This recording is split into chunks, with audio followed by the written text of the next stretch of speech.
नमस्कार विद्यार्थी मित्रांनो, प्रकरण क्रमांक 8 इश्यू ऑफ शेअर्स त्यामधील पॉइंट आहे रिइश्यू ऑफ फॉरफिटेड शेअर्स म्हणजे जप्त केलेल्या भागांची पुनर्विक्री। तर याबद्दलची थेरॉटिकल माहिती आपण या व्हिडिओमध्ये पाहणार आहोत। त्याचबरोबर जप्त केलेले भाग पुन्हा विक्री करताना काय एंट्री करायची, त्याचबरोबर पैसे आल्यानंतर ॲडजस्टमेंटची एंट्री कशी करायची, फॉरफिटेड शेअर्स अकाउंट मधून अमाऊंट या ठिकाणी कशी आपण या ठिकाणी घ्यायची, त्याचबरोबर शिल्लक राहिलेली फॉरफिटेड अमाऊंट काय करायची, अशा प्रकारच्या ज्या एंट्री आहेत 3 एंट्रीज तर आपण या व्हिडिओमध्ये पाहणार आहोत। त्यासाठी आपण उदाहरण क्रमांक पाहणार आहोत 13 नंबरचं, तर ते आपण आता पाहूया। चला तर मग व्हिडिओ क्रमांक आहे आपला 12 अकाउंट 08 आणि हा व्हिडिओ क्रमांक आपण नंतर देणार आहोत। Issue of shares, example number 13 of company account 8.3.3 reissue of forfeited shares, जप्त केलेल्या भागांची पुनर्विक्री। ते काय म्हणतात आपण आता पाहूया। The directors can reissue the forfeited shares either at par, premium or at discount। म्हणजेच जे डायरेक्टर आहेत ते आपल्या जप्त केलेल्या भागांची विक्री ॲट पार म्हणजे हाय त्याच किमतीला, प्रीमियम म्हणजे वाढावा घेऊन, ऑर ॲट डिस्काउंट त्या ठिकाणी सवलत देऊन ते करू शकतात। युजली रिइश्यूड ॲज फुल्ली पेड म्हणजे पुनर्विक्री केलेले भाग हे शक्यतो फुल्ली पेड केलेले असतात। म्हणजे थोडक्यात आपण जे रेग्युलरली भाग आपण विक्री करत असतो त्यामध्ये आपण थोडे थोडे पैसे इन्स्टॉलमेंटने पैसे मागत असतो। इथे तसे नाही, वन टाइम त्या ठिकाणी सर्व भाग खरेदी करायचे असतात आणि पूर्ण अमाऊंट त्या ठिकाणी कंपनीकडे जमा होते, म्हणून त्या ठिकाणी म्हटले रिइश्यूड ॲज फुल्ली पेड म्हणजे असे पुनर्विक्री केलेले भागांची पूर्ण रक्कम त्या ठिकाणी एकाच वेळीस कंपनीकडे दिली जाते किंवा कंपनी घेते। And they are issued at a discount आणि असे भाग हे डिस्काउंटने त्या ठिकाणी इश्यू केले जातात किंवा त्यांची विक्री केली जाते।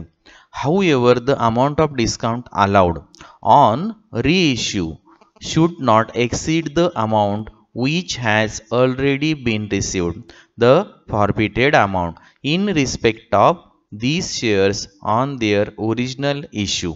म्हणजे या वाक्यामध्ये त्यांनी सांगितलेलं आहे की आपण प्रथमतः सुरुवातीला आपण जे हे शेअर्स इश्यू केलेले आहेत आणि त्यानंतर हे जप्त केलेले आहेत, तर ते जप्त करून आपण ती अमाऊंट फॉरफिचर अकाउंटला टाकलेली आहे, त्या अमाऊंटपेक्षा जास्त रक्कम डिस्काउंट म्हणून आपण ही इश्यू करता येणार नाही। म्हणजे डिस्काउंट अलाउड करत असताना आपण फॉरफिटेड अमाऊंटपेक्षा जास्त अमाऊंट आपण त्या ठिकाणी काय करू शकत नाही, डिस्काउंट म्हणून देऊ शकत नाही। सर्वांच्या लक्षात आलंय। म्हणजे थोडक्यात 10 रुपयाचा शेअर असेल आणि आपल्याला त्या ठिकाणी 4 रुपये डिस्काउंट 4 रुपये प्रमाणे ऑलरेडी पैसे आपल्याकडे आलेले असतील, बरोबर, तर मग आपण त्या जे 4 रुपये प्रमाणे पैसे आलेले आहेत त्यापेक्षा जास्त डिस्काउंट पुनर्विक्री रिइश्यू करत असताना आपण देऊ शकत नाही। म्हणजे याचा अर्थ काय की आपल्याला समजा 10 रुपयाचा शेअर आहे तर आपण 4 रुपये डिस्काउंट म्हणजे जास्तीत जास्त 6 रुपयापर्यंत विक्री करू शकतो, परंतु मग 5 रुपयाने विक्री करता येईल का, तर नाही येणार। कारण का, तर आपल्याकडे 4 रुपयापर्यंतच रक्कम फॉरफिटेडची जमा आहे, जास्तीत जास्त आपण 4 रुपयापर्यंतच डिस्काउंट देऊ शकतो। आले उदाहरण मी छोटंसं तुम्हाला दिले, लक्षात आलं असेल त्यामुळे की डिस्काउंट दिलेली रक्कम जेवढी आपल्याकडे जमा झालेली आहे तर तेवढीच रकमेचा डिस्काउंट आपण देऊ शकतो। इतकं सिंपल त्याच्यातून अर्थ सांगितलाय त्यांनी। थोडक्यात म्हणजे आपण 4 रुपये प्रमाणे डिस्काउंट जमा झालेला, सॉरी अगोदरची अमाऊंट जमा झालेली असेल फॉरफिचर अकाउंटला, तर त्याचप्रमाणे मग आपण आता इश्यू करत असताना आपण काय करणार, त्यांना जास्तीत जास्त 4 रुपयापर्यंत डिस्काउंट म्हणजे 3 रुपये डिस्काउंट देऊ शकतो, 2 रुपये देऊ शकतो, 1 रुपया आपण देऊ शकतो, जास्तीत जास्त 4 रुपये देऊ शकतो। कारण का, आता तेवढी रक्कम आपल्याकडे ऑलरेडी आलेली असते आणि मग उरलेल्या रकमेला आपण काय करू शकतो, त्या शेअरची पुनर्विक्री करू शकतो। आले सर्वांच्या लक्षात आता? ओके, पुढचं वाक्य पहा अँडच्या पुढे, and the same should be debited to share forfeiture account. आणि मग आपण ज्यावेळेस विक्री करतो, विक्री केल्यानंतर पब्लिक त्याला खरेदी करणार आणि खरेदी केल्यानंतर कंपनीकडे पैसे येणार, कंपनी पैसे आल्याची एंट्री करणार, बँक अकाउंट डेबिट, बरोबर, त्यावेळेस जेवढी रक्कम आपण डिस्काउंट म्हणून दिली होती तेवढी रक्कम फॉरफिचर अकाउंटमधून काय करायची आहे, घ्यायची आहे आणि फॉरफिचर अकाउंट त्या ठिकाणी डेबिट करायचं आहे. म्हणजे जर बँकेकडून 6 रुपये प्रमाणे जर 6,000 आले असतील 1,000 शेअरचे, तर 4 रुपये प्रमाणे 4,000 रुपये आपण काय करणार त्या ठिकाणी फॉरफिचर अकाउंटमधून घेणार. आले तुमच्या सर्वांच्या लक्षात. तर अशा प्रकारे ती रक्कम एकूण 1,000 शेअरचे 10 रुपये प्रमाणे 10,000 काय होईल, शेअर कॅपिटल अकाउंटला ट्रान्सफर होतील. अशा प्रकारे आपण ती अमाऊंट काय करायची आहे, फॉरफिचर अकाउंटमधून ॲडजस्ट करायची आणि एंट्री करायची. पैसे बँकेतून आपल्याला जेव्हा आपण पैसे शेअर विक्री करून जेव्हा पैसे येतात त्यावेळेस ती एंट्री करत असताना ही ॲडजस्टमेंट आपण करायची. पुढचं वाक्य पाहता, in case of all the forfeiture shares are reissued. म्हणजे जेव्हा आपण काय करतो, सर्व फॉरफिचर शेअर्स काय करतो, रिइश्यू करतो. बॅलन्स जो शेअर्स आहे शिल्लक ते सगळेचे सर्व आपण त्या ठिकाणी इश्यू करतो. Balance of share forfeiture account is transfer to capital reserve account. अशा वेळेस आपण काय करतो, समजा आता आपल्याकडे 4 रुपये प्रमाणे आपण आपल्याकडे अगोदर पैसे जमा आहेत, फॉरफिचर अमाऊंट 4 रुपये प्रत्येक शेअर प्रमाणे आहे आणि आपण काय केलं, इथे विक्री करत असताना त्यांना 8 रुपये शेअर प्रमाणे पुन्हा काय केली, रिइश्यू केलं.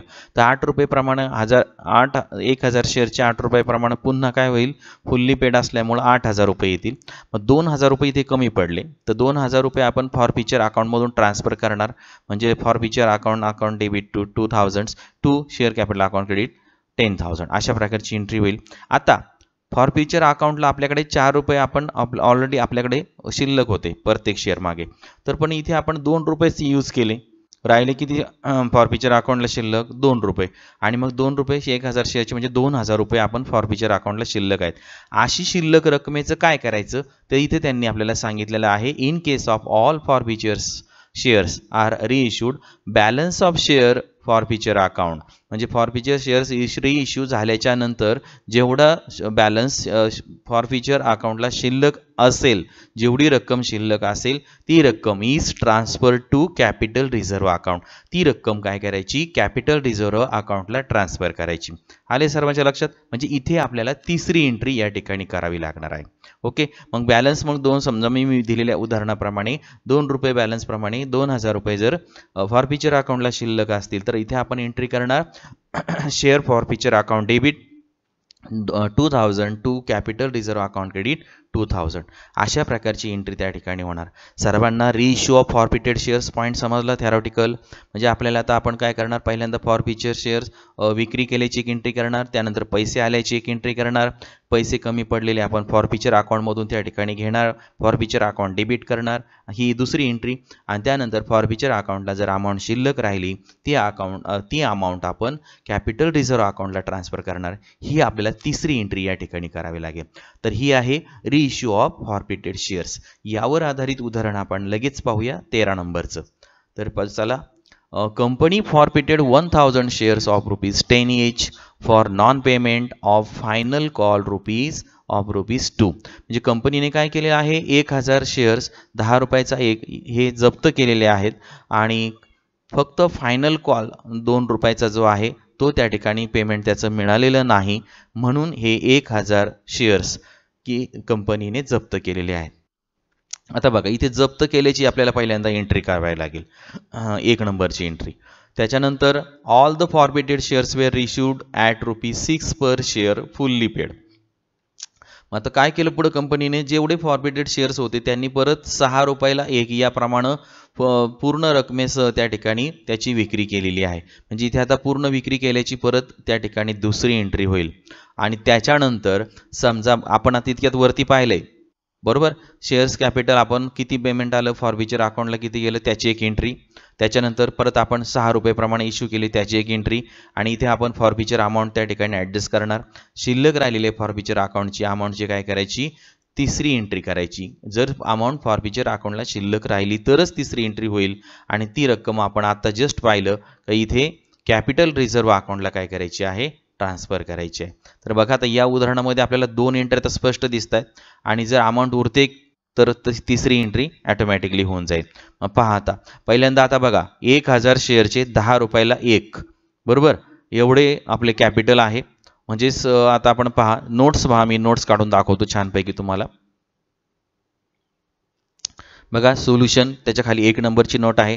Total equity share capital, total equity share capital 1000 shares of ₹10 इच. बरोबर, 1000 शेअर आहे, प्रत्येकी 10 रुपये प्रमाणे आपलं कॅपिटल किती झालं, 10,000 रुपये. ओके, त्याच्यातले काय झालेले आहेत, final call for non payment. इथे बघा वाक्य आहे, for non payment final call of ₹2 दिसतंय. म्हणजे 2 रुपयाच्या कॉलचे फायनल पेमेंट आपल्याला आलेले नाही, म्हणून हे शेअर्स जप्त झालेले आहेत. मग आता आपण काय करायचं आहे की 2 रुपये प्रमाणे मग नंतर मग जप्त झालेले आहेत, याचा अर्थ किती रुपये प्रमाणे पैसे आलेले आहेत आपल्याकडं, 10 रुपयाचा एक शेअर होता, 2 रुपये प्रमाणे फायनल कॉलचे पैसे आले नाही, म्हणजे प्रत्येकी 8 रुपये प्रमाणे आपल्याकडे पैसे आलेत. बरोबर, समजतंय सगळ्यांना. मग आता शेअर, मग फॉरफिचर आपल्याला अमाऊंट काढायची, म्हणजे किती, आता तेवढी अमाऊंट जप्त झाली की जेव्हा 8 रुपये प्रमाणे 1000 शेअरची रक्कम काय झाली, जप्त झाली. आणि म्हणून मी खालच्या ओळीला बघा काय म्हटलंय, share forfeiture amount is equal to 1000 shares into 8 rupees per share. आता 8 रुपये कसे आले, तर 10 - 2 rupees is a final call. बरोबर, आणि म्हणून 1000 गुणिले 8 बरोबर 8000 रुपये हे आपले फॉरफिचर अमाऊंट आहे, किंवा फॉरफिचर अकाउंटला आपण ट्रान्सफर करणार किंवा कंपनी ट्रान्सफर करणार. तर ही आहे 8000 रुपये फॉरफिचर अमाऊंट. त्यानंतर आता किती रुपये प्रमाणे पैसे नाही आले, तर त्यांनी सांगितले 2 रुपये प्रमाणे. म्हणजे पैसे आले नाहीत, तर तेवढे पैसे आले नाही त्याला आपण काय म्हणतो, कॉल्स इन एरियर्स. मग कॉल्स इन एरियर्सला आपण किती अमाऊंट ट्रान्सफर करणार, तर प्रत्येकी 2 रुपये प्रमाणे 1000 शेअरचे, म्हणजे 1000 गुणिले 2 रुपये फायनल कॉलचे 2000 रुपये, ही रक्कम आपण कॉल्स इन एरियर्सला अकाउंटला ट्रान्सफर करणार. ही आहे आपली एंट्री नंबर 1. तर ह्या 3 अमाऊंटचा आपण उपयोग करायचा आहे आणि एंट्री नंबर 1 त्या ठिकाणी तयार करायची आहे. मग इथे एंट्री काय होणार आहे, equity share capital account debit 10,000 to share forfeiture account credit 8,000 to calls in arrears account credit 2000. अशा प्रकारची एंट्री या ठिकाणी येईल. हे बघा एंट्री तुम्हाला लगेच दाखवतोय. हे बघा, equity share capital account debit 10,000 to equity share forfeiture account credit 8,000 आणि to calls in arrears account credit 2000. आली का एंट्री तुमच्या लक्षात.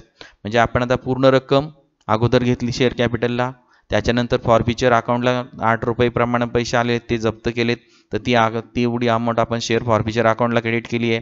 नंतर पैसे आलेले नाहीत, म्हणून तेवढी रक्कम 2 रुपये प्रमाणे 1000 शेअरचे 2000 रुपये आपण कॉल्स इन एरियर्स अकाउंटला ट्रान्सफर केले, आणि याप्रमाणे आपली एंट्री तयार झाली आहे. Being forfeiture amount forfeiture of 1000 equity shares of ₹10 each for non payment of final call of ₹2 per share. तर अशा प्रकारे आपण थोडक्यात नॅरेशन त्याचे लिहू शकतो. आता मी तुम्हाला सांगितलं की पुढचं वाक्य वाचा. पुढच्या वाक्यामध्ये काय सांगितलंय, all forfeited shares were issued at ₹6 per share fully paid. म्हणजे आता सर्व फॉरफिटेड केलेले शेअर्स हे 6 रुपये प्रमाणे त्याची फुल्ली पेड केलेले 6 रुपये प्रमाणे शेअर्सची आपण विक्री केलेली आहे. म्हणजे 6 रुपये प्रमाणे आपण हे शेअर्स सर्व शेअर्स विकलेले आहेत, म्हणजे 1000 शेअर्स विकलेले आहेत, आणि ही पूर्ण रक्कम त्या ठिकाणी आपल्याला आलेली आहे. आले लक्षात. फुल्ली पेड म्हटलंय म्हणजे पूर्ण रक्कम पेड केलेले शेअर्स आपण विकलेले आहेत. मग आता आपण काय करायचंय, 1000 शेअरचे 6 रुपये प्रमाणे आता पैसे आले आपल्याकडे, म्हणून आता पहा नोट्समध्ये 2 नंबरची नोट्स पहा. Amount received all fully paid shares, म्हणजे पेड केलेल्या शेअरची रक्कम, एकूण मिळालेली रक्कम बरोबर 1000 शेअर गुणिले 6 रुपये प्रत्येकी, आणि मग एकूण रक्कम आली आहे 6000 रुपये. आलं लक्षात. म्हणजे amount received all fully paid shares is equal to 1000 into 6 is equal to 6000. तर अशा प्रकारे एवढी अमाऊंट आली. आता आपण काय केलं होता, त्या ठिकाणी 6 रुपयाला एक शेअर विकला, याचा अर्थ 10 रुपयाचा एक शेअर होता, 6 रुपयाला विकला. किती रुपये आपण डिस्काउंट दिला, लगेच लक्षात येतं आपल्या की 10 रुपयाचा होता, 6 रुपयाप्रमाणे त्या ठिकाणी फुल्ली पेड केला, याचा अर्थ 4 रुपये डिस्काउंट आहे, 10 वजा 4.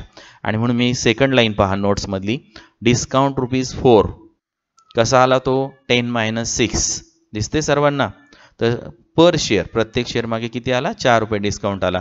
मग टोटल डिस्काउंट किती, 4 गुणिले 1000 शेअर्स इज इक्वल टू 4000. तर आपल्याला ती 4 रुपये प्रमाणे अमाऊंट आलेली आहे 4000 रुपये. आले सर्वांच्या लक्षात. आता हा आलेला जो डिस्काउंट आहे बरोबर, तर इथे आपण काय करायचं आहे, म्हणजे एवढे पैसे आपल्याला काय होणार आहे, कमी पडणार आहे. तर हे आपण फॉरफिचर अकाउंटवरून घ्यायचे आहेत, कारण इथे आपण बघा शेअर फॉरफिचर अमाऊंट किती झाली टाकलेली आहे, ट्रान्सफर केली आपण या अकाउंटला 8000 रुपये. तर त्याच्यातले आता आपण काय करणार, इथे आपल्याला कमी पडले किती, 4 रुपये प्रमाणे, तेवढी रक्कम आपण त्या अकाउंटवरून घेणार आहोत. आलं लक्षात. आणि म्हणून मी खालच्या वेळेला इथे एक ओळ लिहिली आहे, about discount ₹4000 transfer from share forfeiture account. आणि ते शेअर फॉरफीचे अकाउंट काय करायचं आहे, डेबिट करायचं आहे. अशा प्रकारे या 3 अमाऊंट घेऊन आपल्याला काय करायची आहे, दुसरी एंट्री करायची आहे. म्हणजे इथं आता पैसे आल्याची एंट्री होईल. बँक अकाउंट डेबिट 6000, नंतर आपण फॉरफीचरची अमाऊंट 4000 घेणार, म्हणून forfeiture shares account debit 4000 to equity shares capital account credit 10000. बघा इथे एंट्री दिसते तुम्हाला सर्वांना. बँक अकाउंट डेबिट 6000, 6000 रुपये आलेत म्हणून बँक अकाउंट डेबिट 6000 झाले. त्यानंतर आपण कमी पडले किती, 4 रुपये प्रमाणे, ते शेअर फॉरफीचर अकाउंटमधून आपण ती रक्कम काय करणार, घेणार आणि शेअर फॉरफीचर अकाउंट काय करणार, डेबिट करणार. आणि म्हणून शेअर फॉरफीचर अकाउंट डेबिट म्हणणार 4000. आणि अशा प्रकारे ती पूर्ण रक्कम झाली आता किती, 6000 अधिक 4000 बरोबर 10000 झाली. म्हणजे टोटल आपलं कॅपिटल तेवढंच आहे. 1000 शेअर्स आहेत, 10 रुपयाला एक शेअर आहे.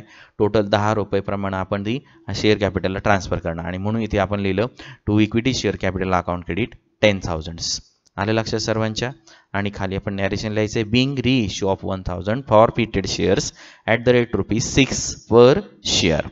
आता पैसे आलेले आहेत, ट्रान्सफर झालेत, पण आता विचार करा तुम्ही, इथे नोट्समध्ये पण तुम्हाला दिसते. आता इथे आपल्याला एक्झाम्पलमध्ये काय सांगितलं होतं की 6 पर शेअर फुल्ली पेड, इथपर्यंत आपण याची एंट्री केली. दुसरी पुढे काय म्हटले पहा, pass the journal entries in the books of company forfeiture shares and reissue of shares. म्हणजे जप्त केलेल्या भागांच्या एंट्री आणि रिइश्यू केलेल्या शेअरची विक्रीची एंट्री त्या ठिकाणी करून दाखवा. तर आपण त्या 2 एंट्र्या दाखवलेल्या आहेत, परंतु आपल्याला आपण वरती हा पॉईंट पाहिला आहे, रिइश्यू ऑफ फॉरफिटेड. तिसरी एंट्री होते, जी रक्कम फॉरफीचर अकाउंटला शिल्लक राहते ती रक्कम आपण काय करायची आहे, न सांगता कॅपिटल रिझर्व्ह अकाउंटला ट्रान्सफर करायची. मग आता या उदाहरणात राहिली का काय शिल्लक फॉरफीचर अमाऊंटची रक्कम, तर पहा बरं, हे बघा आपण काय केलेले आहे, इथे नोटमध्ये 1 नंबरच्या नोटमध्ये पहा, शेअर फॉरफीचर अकाउंट 1008 रुपये प्रमाणे 8000 रुपये फॉरफीचर अकाउंटला ट्रान्सफर केले. दिसतंय इथे पण एंट्रीत पण दिसते तुम्हाला, शेअर फॉरफीचर अकाउंट 8000 रुपये दिसते सर्वांना. त्याच्यानंतर आपण काय केलं, शेअर फॉरफीचर अकाउंटला पैसे आले त्यावेळेस 4 रुपये प्रमाणे आपण काय केले, ॲडजस्टमेंट केली आणि 4000 रुपये प्रत्येकी 4 रुपये प्रमाणे या ठिकाणी शेअर फॉरफीचर अकाउंट डेबिट केलं. म्हणजे आता 8000 रुपये शिल्लक होते, बरोबर. त्याच्यातले आपण किती रुपये घेतले, म्हणजे शेअर फॉरफीचर अकाउंट आपण 8000 रुपयाला क्रेडिट केलेलं आहे सुरुवातीला पहिल्या याच्यामध्ये. त्याच्यानंतर आपल्याकडे पैसे आपण ट्रान्सफर केले ॲडजस्टमेंटसाठी 4000 रुपये. मग आता शेअर फॉरफीचर अकाउंटला शिल्लक किती रक्कम राहिली, तर 4000 रुपये. ती जी रक्कम आहे ती काय करायची आहे, कॅपिटल रिझर्व्ह अकाउंटला ट्रान्सफर करायची आहे. आणि म्हणून माझी तिसरी नोट पहा, अँड बॅलन्स अमाऊंट ट्रान्सफर, म्हणजे जी फॉरफीचर अकाउंटला जी अमाऊंट बॅलन्स असेल, शिल्लक असेल, ती काय करा, transfer to capital reserve account. मग किती करा, तर 8000 होती, त्यातली 4000 आपण काय केली, ॲडजस्टमेंट केली आणि 4000 रुपये आपली शिल्लक आहे, त्याची होणार आपली 3 नंबरची एंट्री. चला मग 3 नंबरची एंट्री आपण पाहूया सिम्पलमध्ये. बघा, शेअर फॉरफीचर अकाउंट डेबिट 4000 शिल्लक आहे, ते तिथे लिहा. त्यानंतर आणि ते कॅपिटल रिझर्व्ह अकाउंटला ट्रान्सफर करा, to capital reserve account credit 4000. अशा प्रकारे आपण या ठिकाणी ही तिसरी एंट्री न सांगता करायची आहे, कारण रिइश्यू ऑफ फॉरफिटेड शेअर्स हा पॉईंट आपण शिकलोय, त्याप्रमाणे ही एंट्री या उदाहरणामध्ये करावी लागेल. आणि तुम्ही विसरले तर तुमचे मार्क या ठिकाणी जाऊ शकतात. आणि मग नॅरेशन आपण नेहमीप्रमाणे थोडक्यात लिहायचं आहे, being balance of share forfeiture account, being balance of share forfeiture account transfer to capital reserve account. म्हणजे फॉरफीचर अकाउंटला जो बॅलन्स शिल्लक आहे तो आपण कॅपिटल रिझर्व्ह अकाउंटला काय केला आहे, ट्रान्सफर केला आहे. कळालंय. अशा प्रकारे हे 13 नंबरचं उदाहरण आहे, रिइश्यू ऑफ फॉरफिटेड शेअर्सवरचं. तुम्ही प्रॅक्टिस करा भरपूर, म्हणजे हा पॉईंट तुम्हाला कोणत्याही एक्झाम्पलमध्ये आला परीक्षेला तरी तुम्ही या प्रकारे आपण एंट्री करू शकतो, एवढं लक्षात ठेवा. आणि आपलं उदाहरण त्या ठिकाणी करेक्ट येणार याची मला खात्री आहे. तर आता हा 13 नंबरच्या उदाहरणाची तुम्ही सराव करा आणि फॉरफिटेड शेअर्स आपण पुन्हा त्याची विक्री कशी करतो आणि त्यावेळेस किती एंट्र्या होतात, तर हे तुमच्या या उदाहरणावरनं आणि वरच्या थेरॉटिकल पॉईंटवरनं लक्षात आलेलं असेल. माझा व्हिडिओ जर आवडला असेल तर नक्की लाईक करा, सर्वांनी लाईक करा अशी माझी इच्छा आहे. आणि व्हिडिओ पाहत राहा, शेवटपर्यंत पाहत राहा, भरपूर माहिती पुढे दिलेली आहे.